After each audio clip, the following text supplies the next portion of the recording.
गुजरात के एक वीरांगना की जिसके हाथ से मोहम्मद गौरी हारकर गुजरात छोड़ गया था, जिसने मोहम्मद गौरी को नपुंसक बना दिया था।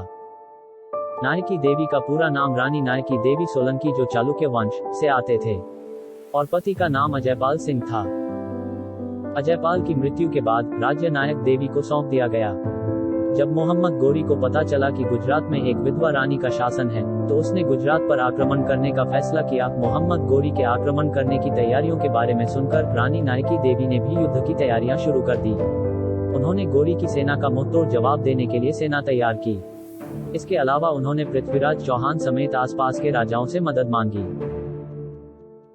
गौरतलब है कि उन्हें नद्दुल के चाहमान वंश, जालौर के चाहमान वंश और अरबुदा के परमार के अलावा किसी की भी मदद नहीं मिली। इसलिए उसने उत्तर की ओर एक पहाड़ी क्षेत्र में लड़ने का फैसला किया, क्योंकि अगर युद्ध में नायकी देवी की हार हुई तो गुजरात की महिलाओं के पास जीवित रहने का समय होगा।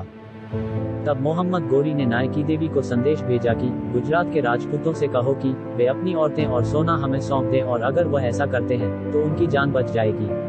राजमाता नायकी देवी ने अपने सेनापति कुंवर रामवीर के हाथों पत्र का उत्तर लिखकर भेजा कि जाओ जाकर गौरी से कह दो उनकी शर्तें मान ली हैं हमने।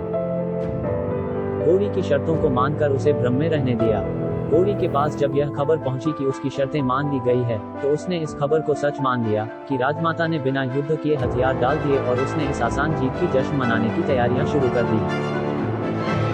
प्रजा को सुरक्षित स्थल पर पहुंचाने के बाद राजमाता नायकी देवी ने अपने दोनों पुत्रों को पीठ पर बांधकर और घोड़े पर सवार होकर गौरी की शिविर की ओर चल दी। इतिहासकारों ने भी इस बात की पुष्टि किया है। राजमाता नायकी देवी की योजना अनुसार यह रणनीति बनाई गई थी। राजमाता के निकलने से पूर्व ही गौरी के सैन्य शिविर में 200 राजपूत योद्धा भेष बदलकर उपस्थित रहेंगे। वे गौरी के सैनिकों में छिपकर रहेंगे और कुछ हजार राजपूत योद्धा आबू पर्वतों की घाटियों का सहारा लेकर अनहिलवाड़ा के सीमा को घेर कर रखेंगे। और नजदीक आने पर उसने देखा कि एक खूबसूरत महिला अपने बच्चे को अपने साथ बांधकर उसकी ओर आ रही है। गौरी इस भूल में था कि राजमाता की पराजय हो चुकी है। वह मन ही मन हंस ही रहा था कि अचानक से रानी नायकी देवी के घोड़े रुक गए। इससे पहले कि वह कुछ समझ पाता, हर हर महादेव का शंखनाद करते हुए आक्रमण कर दिया और हाहाकार मचा दिया।